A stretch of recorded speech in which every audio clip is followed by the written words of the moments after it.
नमस्कार दोस्तों, स्वागत है आप सभी को मेरे YouTube चैनल पर। आज हम जानेंगे खुश रहने का सबसे 10 आसान तरीका। खुश रहने का सबसे आसान तरीका क्या है? हमें लगता है कि खुश रहने के लिए कुछ खास तरह के हालत होनी चाहिए, तभी हम खुश रह सकते हैं। तो चलिए जानते हैं सद्गुरु के 10 ऐसे टिप्स जिनकी मदद से हम अपने जीवन का आनंद पा सकते हैं। हम जीवन में जो भी करते हैं खुशी पाने के लिए करते हैं, लेकिन दुर्भाग्य से खुश रहना काफ़ी मुश्किल काम लगता है। हमें लगता है कि खुश रहने के लिए कुछ खास तरह के हालत होनी चाहिए, तभी हम खुश रह सकते हैं, लेकिन ऐसा नहीं है। सद्गुरु बताते हैं कुछ आसान से नुस्खे जिन्हें हम अपनाकर हर हाल में हम खुश रह सकते हैं। तो सद्गुरु बताते हैं, जब आप बुनियादी रूप से खुश होते हैं, जब आपको खुश रहने के लिए कुछ करना नहीं पड़ता, तो आपके जीवन के हर आयाम में बदलाव आ जाएगा। आपके अनुभव में और खुद को व्यक्त करने के तरीकों में बदलाव आ जाएगा। आपको पूरी दुनिया बदली हुई लगेगी। आपका अब कोई निहित स्वार्थ नहीं होगा, क्योंकि चाहे आप कुछ करें या ना करें, चाहे आपको कुछ मिले या ना मिले, चाहे कुछ हो या ना हो, आप स्वभाव से ही आनंदित होंगे। जब आप अपने स्वभाव से ही खुश होते हैं, तो आप जो भी करेंगे वो बिल्कुल अलग स्तर पर हो। तो जानेंगे एक खुशहाल जीवन के लिए 10 साधना क्या है। इससे पहले चैनल को लाइक, शेयर, सब्सक्राइब करना ना भूलें। सबसे पहला, ध्यान रखिए कि खुश रहना आपकी बुनियादी जिम्मेदारी है। किसी इंसान की पहली और सबसे महत्वपूर्ण जिम्मेदारी एक खुश मिजाज प्राणी होने की है। खुश रहना जीवन का चरम पहलू नहीं है, ये जीवन का बुनियादी पहलू है। अगर आप खुश नहीं हैं, तो आप अपने जीवन में क्या कर सकते हैं? एक बार आप खुश हो, तभी दूसरी महान संभावनाएं खुलती है। चाहे आप जो भी करें, आप अपने अंदरूनी गुणों को विस्तार देते हैं और जगाते हैं। चाहे आप इस बात को पसंद करें या नहीं, हकीकत यही है।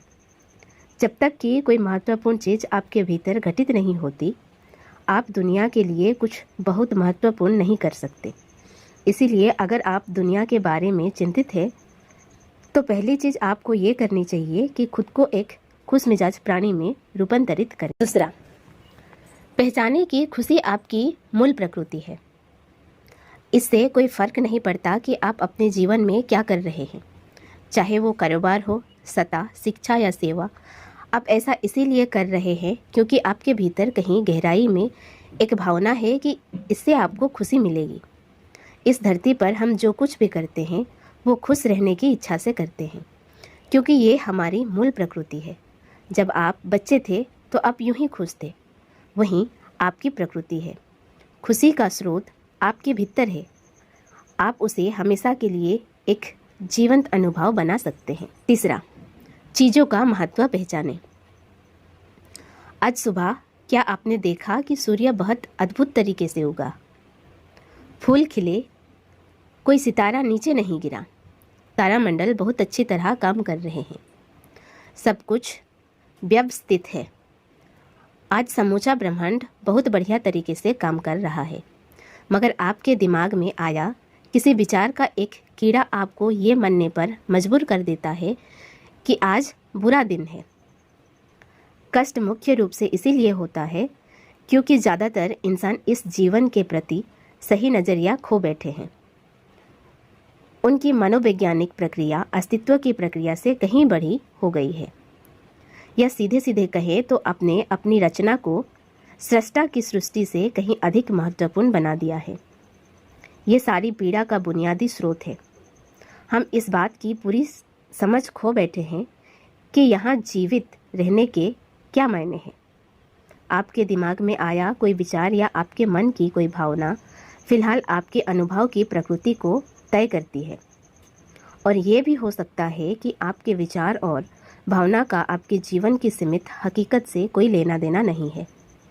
पूरी सृष्टि बहुत बढ़िया तरीके से घटित हो रही है, मगर सिर्फ एक विचार या भावना सब कुछ नष्ट कर सकती। चौथा, मन या दिमाग को उसके असली रूप में देखें। जिसे आप मेरा मन कहते हैं वो असल में आपका नहीं है। आपका अपना कोई मन नहीं है।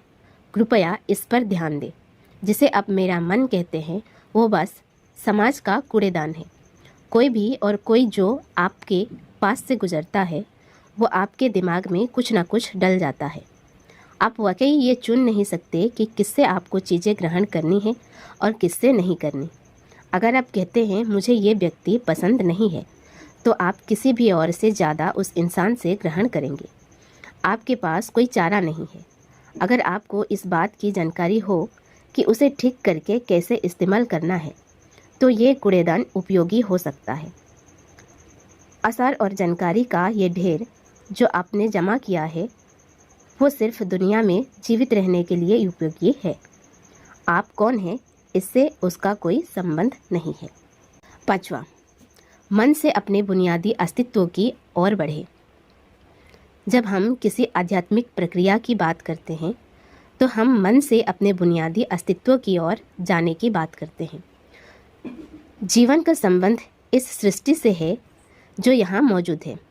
उसे पूरी तरह जानना और उसके असली रूप में उसका अनुभव करना, अपने मन मुताबिक उसे विकृत ना करना ही जीवन है।